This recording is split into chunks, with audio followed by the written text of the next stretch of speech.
పండుగ వైకుంఠం ఆ తిరుమల కొండపై భక్తుల సముద్రం పోటెత్తింది.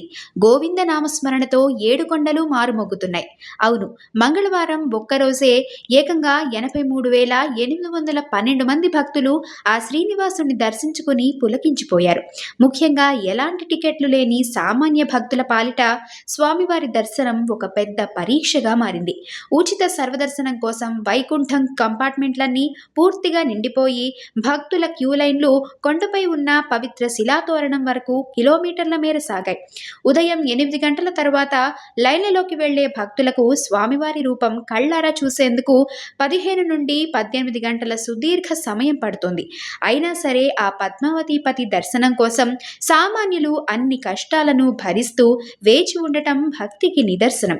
ఇక 300 రూపాయల శీఘ్ర దర్శనానికి 3 నుండి 5 గంటలు పడుతుండగా నిన్న ఒక్కరోజే 38,345 మంది భక్తులు స్వామికి తలనీలాలు సమర్పించి మొక్కులు తీర్చుకున్నారు.